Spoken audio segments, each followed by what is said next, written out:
আবাস যোজনার ঘর পাইয়ে দেওয়ার নামে উপভোক্তাদের কাছ থেকে কাটমানি নেওয়ার বিস্ফোরক স্বীকারোক্তি খোদ তৃণমূল কংগ্রেসের এক গ্রাম পঞ্চায়েত সদস্যের। শুধু তাই নয়, এই কাটমানির টাকা তোলার জন্য বুথে বুথে তৃণমূলের নির্দিষ্ট কমিটি ছিল এবং দলের নেতারাই সেই টাকা ভাগ বাটোয়ারা করত বলে চাঞ্চল্যকর দাবি করেছেন তিনি। কোচবিহারের ঘুঘুমারির ভেলাডাঙ্গা এলাকায় এই ঘটনাকে কেন্দ্র করে ইতিমধ্যে তীব্র রাজনৈতিক শোরগোল পড়েছে। স্থানীয় সূত্রে জানা গিয়েছে, আবাস যোজনার কাটমানি ফেরতের দাবিতে এদিন ঘুঘুমারি গ্রাম পঞ্চায়েতের তৃণমূল সদস্য শাহিদা বিবির বাড়িতে চড়াও হয়ে বিক্ষোভ দেখাতে শুরু করেন স্থানীয় বাসিন্দারা। গ্রামবাসীদের তুমুল বিক্ষোভের মুখে পড়ে শেষমেশ কাটমানি নেওয়ার কথা কার্যত স্বীকার করে নেন ওই পঞ্চায়েত সদস্য। তবে তার দাবি, পঞ্চায়েত স্থানীয় মানুষের আবাস যোজনার সব কাজ করে দেয় যাতে তাদের অনেক খাটনি হয়। সরকার থেকে পঞ্চায়েতকে এই কাজের জন্য কোনো টাকা দেওয়া হয় না, তাই পঞ্চায়েত নিজের ঘাম ঝরিয়ে কাজ করে দেয় বলে স্থানীয়রা খুশি হয়ে সেই খাটনির পরিবর্তে টাকা দিয়েছে। পাশাপাশি কাটমানি তোলার প্রাতিষ্ঠানিক ব্যবস্থার বিস্ফোরক পর্দা ফাঁস করে শাহিদা বিবি বলেন, এই কাটমানির টাকা তোলার জন্য একটি নির্দিষ্ট কমিটি তৈরি করা হতো। এলাকা তৃণমূল নেতারা মিলে তারপর সেই টাকা ভাগ বাটোয়ারা করত। তার স্বামীও সেই কমিটির সদস্য ছিলেন এবং সেই হিসাবেই তাদের কাছেও ভাগের টাকা পৌঁছে যেত। একবার শোনাই তৃণমূলের পঞ্চায়েত সদস্য শাহিদা বিবির বক্তব্য। কি কারণে আসছে? এরা কাটমানির জন্য আসছে, ঘরের কাটমানির জন্য। নিচে আমাদের বুথের কমিটি ছিল, আমাদের সভাপতি ছিল, হ্যাঁ, আমার স্বামীও একটা কমিটির মেম্বার। হ্যাঁ, ওরা সবাই মিলে কালেকশন করছে, ওরা সবাই করছে করে আমার স্বামীকে যতটুকু ভাগ দিয়েছে অতটুকুই উনি নিছে, এর বেশি না। ওরা কিন্তু তুলছে টাকা, তুলে আমার স্বামীকে যতটুকু দিছে অতটুকু হিসাব দিছে, ওরা অতটুকু নিয়ে ওরা ভাগ নিয়ে আমার স্বামীকে যতটুকু দিছে অতটুকু নিছে, ব্যাস।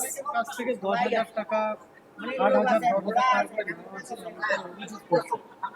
তাদের টাকা কি পরবর্তীতে কি ফুটিয়ে দেওয়া হবে? এটা একটা দেখা লাগবে, বসা লাগবে, বসে আলোচনার মধ্যে এটা একটা ব্যবস্থা করা লাগবে। পঞ্চায়েত আপনার নির্দেশেই কিন্তু শুনুন দাদা, কাজ। শুনুন, আজকে 15 বছর থেকে আমরা পঞ্চায়েত আছি। পঞ্চায়েতের কিন্তু কোনো কামাই নেই ঘরের কাজ করার জন্য। পঞ্চায়েত ছাড়া কিন্তু কেউ ঘর পাবে না, যেহেতু পঞ্চায়েত কাজ করে বিডিও অফিসে কাগজপত্র জমা করে, তার জন্য ওরা ঘর পাচ্ছে। হ্যাঁ, সরকার থেকে দিচ্ছে, আমি মানছি, কিন্তু পঞ্চায়েতরা কিন্তু কাজ করছে, পুরো পরিশ্রম করে ওদেরকে ঘর দিচ্ছি আমরা, কিন্তু ওরা খুশি রাজি আমাদেরকে 10,000 5,000, শুনুন, খুশি রাজি 10,000 5,000 করে দিচ্ছে। যাই হোক, এখন বিজেপি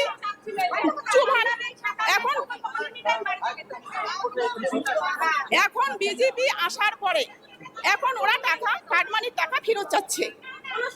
তো এখন পঞ্চায়েতকে সময় দিতে লাগবে দাদা, হ্যাঁ, সময় দিতে লাগবে। ওরা বসবে, সিদ্ধান্ত করবে, আমাদের কমিটির লোকও টাকা নিছে, ওদের কাছে চাইতে লাগবে। বিক্ষুব্ধ এলাকাবাসীরা কি বলছেন, আসুন সেই বক্তব্যও শোনাই। আপনারা ঘর পাইছি, ঘরের থেকে ওরা তো টাকা নিচ্ছে, এই আবেদনে আমরা আছি, আমার টাকা ফেরত দাও, আমরা এটা চাই। কত টাকা নিল?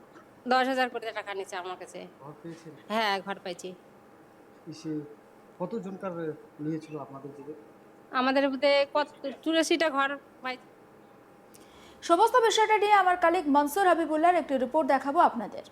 কমিটির নেতারাই কাটমানি তুলতো আর সেই টাকা ভাগ বাটোয়ারা হতো, আর সেই ভাগ থেকেই ভাগ পেতেন পঞ্চায়েত সদস্য আর স্বামী।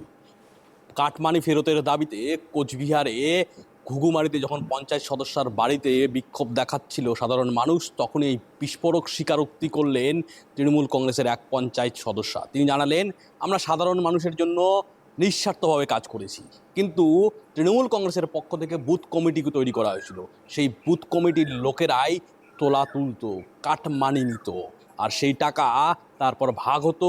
পঞ্চায়েত সদস্যের স্বামী হিসাবে সেই কমিটির সদস্যও ছিলেন তার স্বামী, আর সেই স্বামী সেইখান থেকেই ভাগ পেতেন বলে বিস্ফোরক দাবি করেছেন তিনি দাবি করেছেন তারা সৎ, তারা কোনো কাটমানি তোলার সঙ্গে জড়িত নয়। যা দল করেছে তৃণমূল কংগ্রেসের পক্ষ থেকে তৃণমূল কংগ্রেসের বুথ কমিটির নেতারাই করেছে। অর্থাৎ কাটমানি সিন্ডিকেট যে এতটা গভীরে বুথ স্তরেও তৃণমূল কংগ্রেসের ছিল, তা এখন স্পষ্ট হয়ে দাঁড়িয়ে গেছে। স্পষ্টভাবে জানিয়ে দিয়েছে তারা কাটমানি তোলার জন্য বুথে বুথে কমিটি তৈরি করত তৃণমূল কংগ্রেস, আর এটা স্বীকার করে নিচ্ছেন তৃণমূল কংগ্রেসের প্রতীকে জেতা পঞ্চায়েত সদস্য। কোচবিহারে কাটমানি নিয়ে একের পর এক ঘটনা কিন্তু ঘটছে। এই ঘুঘুমারিতেই কিন্তু মাইকিং করে কাটমানি ফেরত দেওয়ার কথা ঘোষণা করেছিলেন এক পঞ্চায়েত সদস্য। বাড়িতে ৪ঠা মে বাংলার আকাশে নতুন সূর্যোদয় হয়। ৯ই মে মুখ্যমন্ত্রী হিসাবে শপথ গ্রহণ করেন শুভেন্দু অধিকারী। আর মন্ত্রিসভার শপথ গ্রহণের পরে স্পষ্ট জানিয়ে দিয়েছেন কাটমানি যারা তুলেছে তাদের বিরুদ্ধে ব্যবস্থা নেওয়া হবে, অর্থাৎ দুর্নীতির বিরুদ্ধে জিরো টলারেন্স নীতি ঘোষণা করেছেন শুভেন্দু অধিকারী। শুভেন্দু অধিকারীর মুখ্যমন্ত্রীর এই ঘোষণা শুনে সাধারণ মানুষ জাগ্রত হয়েছে। বাংলা আবাস যোজনার কাটমানির টাকা যারা তুলেছিলেন তাদের কাছ থেকে কাটমানির টাকা ফেরত নেওয়ার জন্য কিন্তু দলে দলে মানুষ বিক্ষোভ দেখাচ্ছেন। আমরা এই চিত্র একের পর এক আজ তক বাংলার পর্দায় তুলে ধরেছি। আমরা দেখিয়েছি মাইকিং করে ঘোষণা করা হচ্ছে কাটমানির টাকা ফেরত দেওয়া হবে। আরও হয়েছিল কোচবিহারের মাথাভাঙায় তৃণমূল পঞ্চায়েত সদস্যার স্বামী সিভিক ভলেন্টিয়ার কাটমানির বিক্ষোভ যখন দেখাচ্ছিল সাধারণ মানুষ, তখন খাটের তলায় লুকিয়েছিল। সেই দৃশ্য সারা দেশ দেখেছে। কাটমানি ফেরত দেওয়ার দৃশ্যও কিন্তু আমরা দেখিয়েছি। মাথাভাঙা পুরসভার কাউন্সিলর কাকুলি ঘোষ কিন্তু স্পষ্টভাবে দফায় দফায় কাটমানি ফেরত দিচ্ছেন। প্রথম 1 লাখ করে তার 4 লক্ষ টাকা কাটমানি ফেরত দেওয়ার কথা, ইতিমধ্যেই 2 লক্ষ টাকা কাটমানি ফেরত দিয়েছেন বলে স্থানীয় সূত্রে জানা গেছে। স্থানীয় একটি দুর্গা মন্দিরে বৈঠক হয়, যারা কাটমানির টাকা পান তারা আসেন এবং কাকুলি ঘোষ সেখানেও কিন্তু জানিয়েছিলেন তিনি নেননি, তার নাম করে তার সঙ্গে থাকা যুব নেতা এই কাটমানির টাকা তুলতেন। অর্থাৎ এটা স্পষ্ট বোঝা যাচ্ছে যে কাটমানি তোলার ক্ষেত্রেও কিন্তু বুথ স্তরে তৃণমূল কংগ্রেসের সিন্ডিকেট ছিল, আর সেই সিন্ডিকেটের মাধ্যমেই কিন্তু কাটমানি তোলা হতো।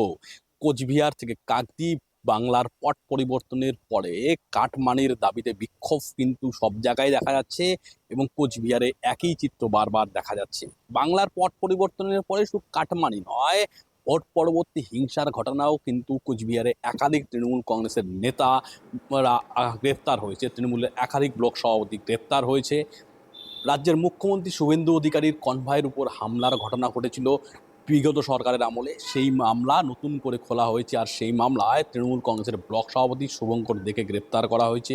তৃণমূল কংগ্রেসের আর এক ব্লক সভাপতিকেও কিন্তু ভোট পরবর্তী হিংসা মামলায় গ্রেপ্তার করা হয়েছে। একাধিক প্রধান, একাধিক পঞ্চায়েত সদস্যর স্বামী সহ বিভিন্ন জনকে বিভিন্ন ধারাভাবে মামলা করা হয়, যে মামলায় পুরনো মামলায় গ্রেপ্তার করা হচ্ছে। কেননা এতদিন যে সিন্ডিকেট রাজ চলতো তৃণমূল আমলে কাটমানি তোলার, তা কিন্তু প্রকাশ্যে এসেছে। এখন দেখা যাচ্ছে মানুষ ডিম হাতে তৃণমূল নেতাদের বাড়িতে যাচ্ছেন, ডিম ছুঁড়ে মারছেন, প্রধানের পদত্যাগ দাবি করছেন এবং কাটমানির টাকা তোলা বাড়ি, আলিশান বাড়ির লক্ষ্য করেও কিন্তু ডিম ছুঁড়ছেন সাধারণ মানুষরা। বারবার আজ তকের পর্দায় কিন্তু আমরা এই দৃশ্যগুলি দেখিয়েছি। বাংলার পট পরিবর্তন হয়েছে বা তৃণমূল কংগ্রেসের একাধিক নেতা কিন্তু এখন বাড়ি ছাড়া, যারা এতদিন এলাকায় সন্ত্রাস চালাতো তারা কিন্তু এখন বাড়ি ছাড়া, এলাকা শান্তি রয়েছে এবং যারা বিভিন্ন মামলায় কিন্তু একাধিক তৃণমূল কংগ্রেসের নেতারা গ্রেপ্তার হচ্ছেন নিয়মিতভাবে। সবচেয়ে বড় কথা, কাটমানি নিয়ে কিন্তু পশ্চিমবঙ্গ সহ বাংলাতেও কিন্তু, বাংলার কোচবিহারেও কিন্তু বড় বড় আন্দোলন হচ্ছে। তৃণমূল কংগ্রেসের পঞ্চায়েত সদস্য, বুথ সভাপতি, অঞ্চল সভাপতি, জেলা পরিষদের বাড়িতে কিন্তু সাধারণ মানুষরা বিক্ষোভ দেখাচ্ছে। স্পষ্ট দাবি কাটমানি ফেরত দিতে হবে, কাটমানি ফেরতের দাবি, এই দাবি কিন্তু চলছেই। সমস্ত আপডেট পৌঁছে দেবো আপনাদের কাছে, নজর রাখুন। আজ তাক বাংলায় সাবস্ক্রাইব করতে ভুলবেন না।